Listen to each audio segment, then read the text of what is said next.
সুরেশ্বর জানু শাহ, যার পুরো নাম হজরত শাহ সুফি সৈয়দ জান শরীফ শাহ, ছিলেন আধ্যাত্মিক জগতে একজন প্রখ্যাত ব্যক্তিত্ব এবং সুরেশ্বর বনবাস শরীফের প্রতিষ্ঠাতা। তিনি শরিয়াত, তরিকত, হকিকত ও মারেফতে উচ্চতর দীক্ষা লাভ করেছিলেন এবং তার আধ্যাত্মিকতার জন্য আজও তিনি স্মরণীয়। তিনি বাংলাভাষী, বাংলার ইবন উল আরাবি নামেও পরিচিত ছিলেন। জীবনী ও কর্মজীবন। আধ্যাত্মিক শিক্ষা ও দীক্ষা।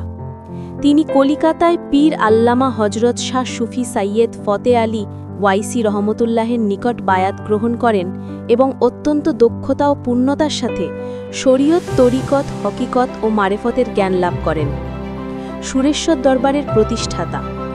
তিনি বাংলাদেশের শরীয়তপুর জেলার নড়িয়া উপজেলার সুরেশ্বর গ্রামে সুরেশ্বর দরবার শরীফ প্রতিষ্ঠা করেন, যা আজও একটি ঐতিহ্যবাহী দরবার হিসেবে পরিচিত।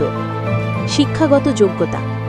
জান শরীফ শাহ সুরেশ্বরী রহমতুল্লাহ কলিকাতা আলিয়া মাদ্রাসা থেকে উচ্চশিক্ষা লাভ করেন এবং সেখান থেকে সর্বোচ্চ ডিগ্রি অর্জন করে দেশে ফিরে আসেন। আধ্যাত্মিক প্রভাব। তার আধ্যাত্মিক জ্ঞান ও সাধনা দেশ ও বিদেশের মানুষের কাছে বিস্ময়কর এবং তিনি উচ্চ স্তরের আধ্যাত্মিক দীক্ষাগুরু ও শিক্ষাগুরু হিসেবে পরিচিত ছিলেন। উত্তরাধিকার। 1919 সালে তার ইন্তেকালের পর তার জ্যেষ্ঠ পুত্র সুফি সৈয়দ নুরি শাহ সুরেশ্বর দরবারের দায়িত্ব গ্রহণ করেন। গুরুত্বপূর্ণ তথ্য। জন্ম ও মৃত্যু। তিনি 2রা অগ্রহায়ণে ইন্তেকাল করেন, যা তার জন্ম তারিখও ছিল। বর্তমান অবস্থান।